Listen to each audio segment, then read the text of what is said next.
Tabut perjanjian Allah adalah tabut yang terbuat dari kayu, penaga, dan disalut dengan emas, yang dikenal di dalam agama Yahudi, Kristen, ataupun Muslim, dan juga dikenal di seluruh dunia karena sering digambarkan dalam film-film.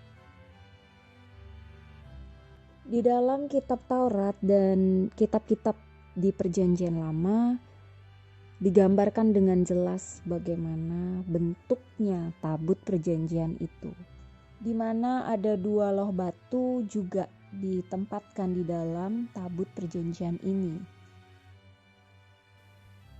Dan ditutuplah dengan tutup pendamaian bersama dengan 2 kerup yang ada di sebelah kiri dan kanannya.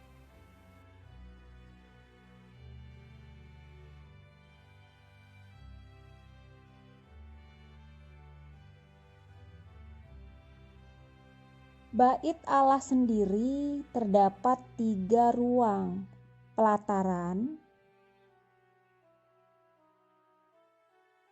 ruang kudus, dan ruang maha kudus. Tidak ada seorang pun yang dapat masuk ke ruang maha kudus di mana tabut Allah berada, kecuali seorang imam besar, dan hanya setahun sekali membawa darah dan menaruh darah tersebut di atas tutup pendamaian. Ini menandakan penebusan darah atas pelanggaran dan dosa manusia. Ketika kemah Musa berganti menjadi bait suci pertama di Yerusalem, dalam waktu saat Babilonia menyerang Yerusalem dan menghancurkan bait suci, diduga kemudian tabut perjanjian Allah disembunyikan atau hilang. Sejak saat itu banyak ilmuwan, sejarawan, teolog, arkeolog penasaran akan apa yang terjadi dengan tabut ini. Karena tabut ini pernah ada, tidak ada yang berani menyentuh tabut Allah.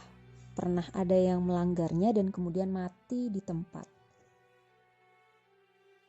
Bertahun setelah menghilangnya tabut ini, masih banyak yang memburu tabut perjanjian ini. Banyak yang membuat replikanya juga. Banyak yang mengakui menemukan tabut perjanjian.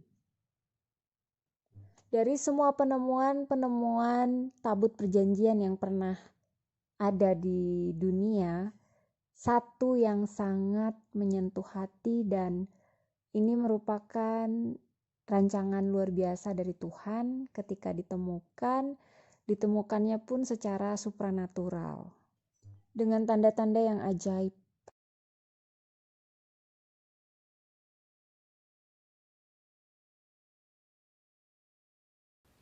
Yerusalem juga ditempati dengan banyak penduduk setelah tabut hilang. Banyak orang-orang baru saja membangun gedung baru di atas gedung kuno, sehingga kota tua menjadi lapisan sejarah satu demi satu. Tahun 1854 seorang misionari, James Barclay, pernah berjalan di tembok tua Yerusalem.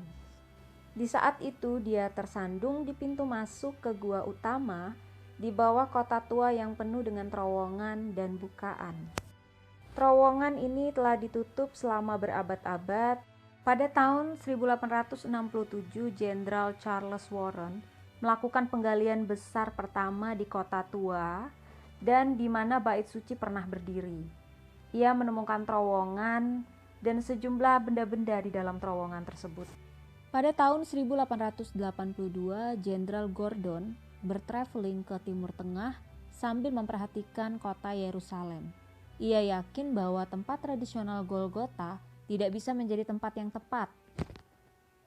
Bagian utara Gunung Bait Suci yang terpotong sepertinya lebih cocok dengan deskripsi Alkitabiah, dan tata letak kuno kota itu jauh lebih baik. Dia memulai penggalian di sana, tetapi dia harus pergi untuk membantu dalam konflik di Sudan, di mana dia meninggal dan tidak pernah menyelesaikan pekerjaannya kemudian. Tapi Gordon sempat menulis surat kepada temannya dengan pernyataan mengejutkan. Sesuatu telah terjadi. yang tidak dia jelaskan. Gunung selatan yang Gordon identifikasi sebagai Gunung Tengkorak juga adalah lokasi Gua Yeremia, di mana dia menulis buku. Buku di mana Yeremia berkata, tahta Tuhan tetap. Gordon berkata tabut perjanjian ada di sana. Dia juga berkata bahwa peralatan bait suci lainnya ada di sana. Pernyataan yang aneh, sementara dia tidak pernah menyelesaikan penggaliannya. Jadi bagaimana dia mengetahuinya, sementara gua tersebut tetap tertutup dan surat Jenderal Gordon tetap tersimpan di tempat yang aman. 100 tahun kemudian, Ron Wyatt yang berdoa pada Tuhan untuk memakainya menunjukkan pada dunia bahwa Alkitab itu benar. Ron juga pernah mempelajari tentang kemungkinan banjir dan menginvestigasi kemungkinan tentang Bahtera Nuh. Dia juga belajar tentang keluarnya Israel dari Mesir dan lokasi di mana mereka menyeberangi Laut Teberau.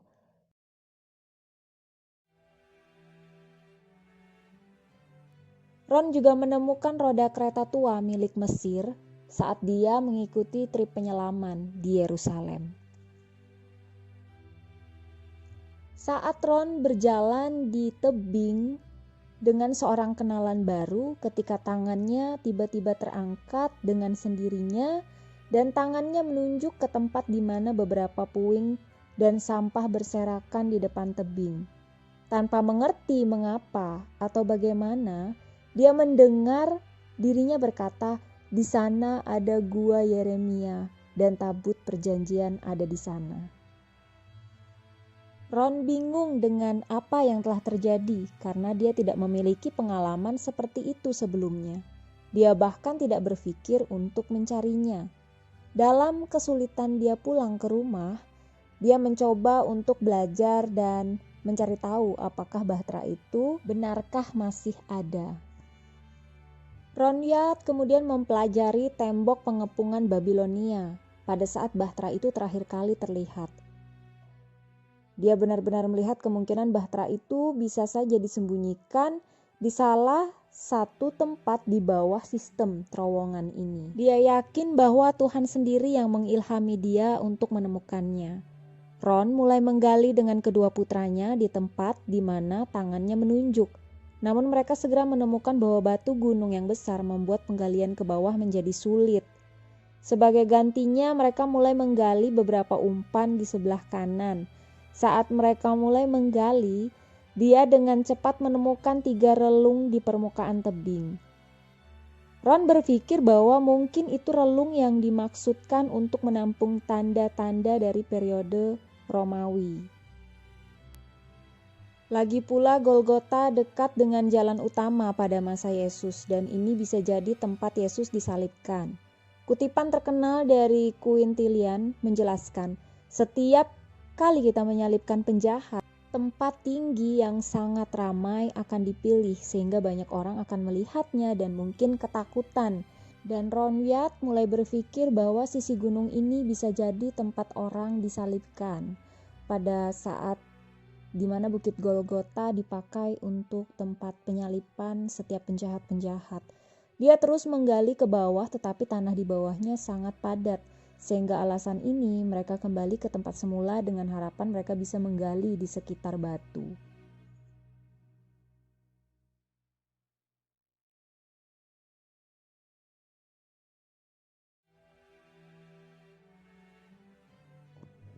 Kali ini mereka menemukan bahwa mereka dapat menggali di antara tebing dan batu, dan bahwa tebing itu hampir membentuk atap.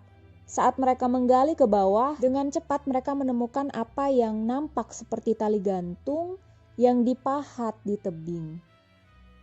Mereka mencari tahu untuk apa benda itu digunakan. 38 kaki di bawah permukaan tanah, mereka menemukan diri mereka sendiri dalam apa yang tampak seperti bangunan mirip waduk, berbentuk bulat dengan tangga turun ke dalamnya. Ron bertanya-tanya apakah itu mungkin digunakan untuk menyimpan biji-bijian dan kemudian digunakan untuk wadah.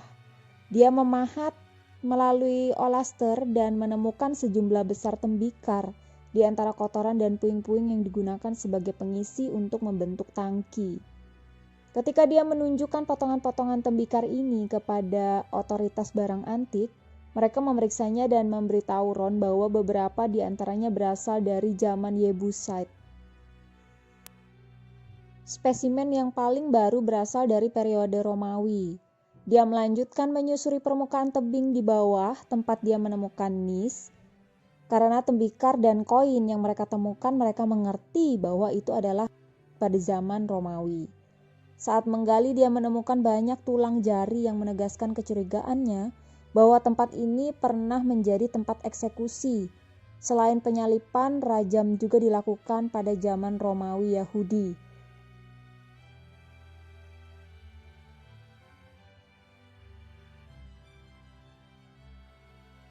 Selain penyalipan, pelemparan batu juga dilakukan pada zaman Yahudi Romawi.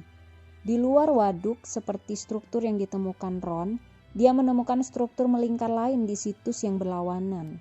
Hanya dasar dari struktur melingkar yang tampak utuh. Ketika mempelajari strukturnya, dia menemukan bagian yang terawat baik dengan dinding dan batu yang berdiri secara horizontal dari dinding di permukaan tebing.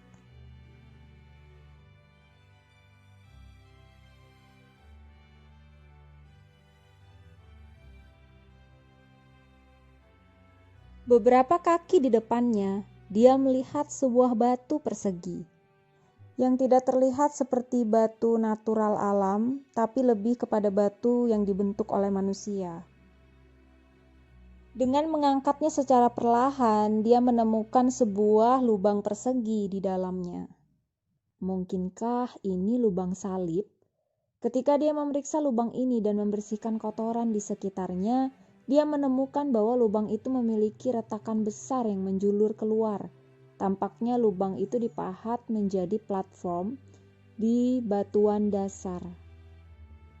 Dia ingat tulisan di kitab suci yang berkata bahwa gempa bumi mengguncang Bukit Golgota ketika Yesus disalibkan. Mungkinkah retakan itu mengarah kepada lubang yang menahan salib Kristus? Lubang penahan salib ini memiliki kedalaman 23 inci, sementara retakan di dalamnya jauh lebih dalam. Di tingkat yang lebih rendah, dia juga menemukan beberapa lubang salib lainnya. 2 tahun melakukan penggalian bersama dengan kedua orang anaknya, tiba-tiba Ron bersemangat karena mendapatkan sebuah celah di dinding tebing. Mereka semua berdoa dan terus merasa terkesan. Mereka menggunakan palu, pahat, dan setelah beberapa saat mereka bisa melihat ruang terbuka di belakang. Mereka mencoba memperbesar lubang agar bisa melewati untuk masuk ke ruang itu. Gua di dalamnya setinggi 15 kaki. Ron pada awalnya merasa senang ketika menemukan gua ini. Dia mengira tabut perjanjian itu ada di dalamnya, tetapi gua itu kosong dan mengarah ke banyak lubang dan bukaan di dalam gunung. Ron terus mencari setiap gua dan membuka yang mungkin bisa ditemukan di dalam sistem gua kolosal ini.